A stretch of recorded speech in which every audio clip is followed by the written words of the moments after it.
On a night in November 1940, more than 500 German bombers brought utter devastation to the city of Coventry. It was an appalling attack, made worse by a scandalous rumour that's still circulating in the city to this day. Tonight, Coventry-born Pete Waterman investigates a claim that Churchill knew the attack was coming, but deliberately did nothing to save the city. It may be 9 years ago to everybody else, but it could be yesterday to me. You were absolutely terrified, and you just wondered, would it ever stop? The attack on Coventry was one of the most notorious bombing raids of the Second World War. It was so bad, it even gave birth to a new word, Coventrated, meaning the total destruction of a town. But what if it wasn't just a surprise attack by the enemy? What if, as it's been claimed, Winston Churchill knew about the bombing, but did nothing to stop it? There's a big question mark over the role Churchill had to play in the affair. People would like to know, one way or the other, because as long as they don't, it's not confirmed, people will speculate. But why would Churchill just stand by and allow a city to be bombed? The story goes that Churchill knew about the impending raid from intercepted German signals. He could have protected the city, but if he had, it would have told the Germans we'd cracked their codes. He was faced with a moral dilemma. He chose to sacrifice the city. At least that's how the story goes. The idea that Churchill put the secrecy of his intelligence source first has circulated here for decades. But is it fact or fiction? The secret source was called Ultra, and it came from Bletchley Park in Buckinghamshire. This is where some of Britain's best minds were breaking the Germans' famous Enigma codes. They were giving Churchill a steady stream of information about the enemy's war plans. So, Simon, this is the famous German Enigma machine. How does it work? You type the message into the keyboard, and through the electrical circuits within the machine, they're jumbled up, and a different letter comes up for each letter you type in on the light board. Right, so if I press in Pete, which is P, that comes up as an E comes up as I, T comes up as Y, and E comes up now as O. How many combinations? There are 158 million different combinations on this machine alone, which is why it's so difficult to break. But break it they did, and in November 1940, Ultra's analysts intercepted a series of German messages about the bombing raid called Moonlight Sonata. But could they identify Coventry as its target? In the 1970s, a number of writers said they could. Ultra gave Churchill and his advisers at least 48, possibly 60 hours warning of the devastating raid that was planned for Coventry. But were colourful accounts like this any more than just figments of the author's imagination? If Churchill really did know the target of the Moonlight Sonata raid, then his decision to keep it quiet had devastating consequences.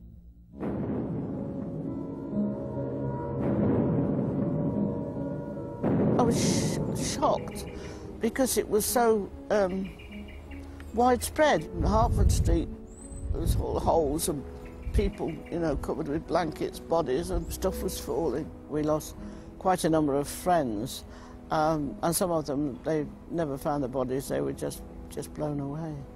More than 500 people were killed, and for Jean, the rumours that Churchill could have prevented it are still troubling. There is a feeling in the town that we were sacrificed, and it would be nice to have an answer to sort of close that chapter one way or the other. So should these rumours about Churchill be taken seriously? Did the German codes tell him Coventry was going to get bombed? Not according to Bletchley Park. Bletchley had decoded a number of messages clearly indicating a major raid was going to happen in the near future, and the assumption was that it was going to be either Birmingham, Coventry or London, but they didn't have enough information to establish which one. But even if Simon is right, Churchill's not in the clear just yet. That's because there were other ways to predict German bombing raids. The British knew that the Germans used radio beams to direct their bombers to their targets. At 3 o'clock on November the 14th, the RAF detected these beams crossing in the skies over Coventry.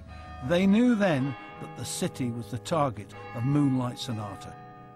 So surely, at that point, the message would have got to Coventry to expect a major raid, but it didn't. No specific warning came through to Coventry to expect anything out of the ordinary. There was no prior warning other than the warning that the radar system would have picked up, and that would have been no more than perhaps half an hour's worth of warning. The preparations were therefore nothing unusual. So why was there no warning? Was this a calculated decision by Churchill, or was it just too late to act? It's very much the case it was too late to act. There is very little in the way of preventative measures that could have been taken. Even so, it seems strange that the news of the radio beams pinpointing Coventry never reached the city. But then again, it's not entirely clear whether the message reached Churchill either, and his own actions later that day are puzzling. So that afternoon after lunch, Churchill headed into Oxfordshire. He was going to have a night in the country. Just before he left, he was handed a box containing the latest intelligence. And when he opened it, he reacted immediately. He turned to his secretary and said, "There's going to be a raid on London, we're going back." The Prime Minister made no mention of Coventry, and he headed for a familiar rooftop to watch the events unfold. That night Churchill came to this, the roof of the Air Ministry. He wanted to watch the bombs fall on London that night. Instead, they fell on Coventry, more than 80 miles north of here. On the face of it, it looks like Churchill hadn't been kept in the loop. But was his behaviour all that it seemed? Coventry-born writer Alan Pollock thinks it was all an act. And in his play One Night in November, he claims Churchill knew exactly where the bombers were heading. The issue is not whether he knew, but why he did what he did. We know absolutely for a fact from the RAF report published 2 days after the raid that by 3 o'clock on the day the German navigation beams were intercepting over Coventry, and that the highest commands of the British establishment were put in the picture. Alan thinks Churchill's reaction on opening his intelligence box was his own piece of theatre. Why did Churchill say what he said to his secretary John Martin? We can never know. All I know for sure is that the information in that box could not possibly have indicated London. But could Churchill really have been covering up what he knew? And is there any evidence that he stopped warnings about Coventry from reaching the city? We found the original intelligence reports at the National Archives, and they tell a different story. That on the morning of the raid, the intelligence chiefs wrote to Churchill clearly saying that the target was London. We believe that the target areas will be probably in the vicinity of London, but if further information indicates Coventry, Birmingham or elsewhere, we hope to get instructions out in time. Those instructions never reached Coventry, but even so, the document suggests Churchill hadn't expected the city to be the target. Nearly all historians would say that not only did Churchill not know that it was specifically going to be a raid on Coventry, but there is no evidence to suggest that he concealed any knowledge to that effect. Perhaps we'll never know for sure, but I believe it's time Coventry shook up this rumour. The older people in Coventry need to look at this, and they need to say, it was just the fog of war.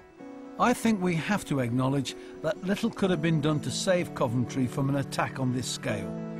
This city was destroyed by German bombers and not by Winston Churchill. Pete Waterman on the truth behind the wartime bombing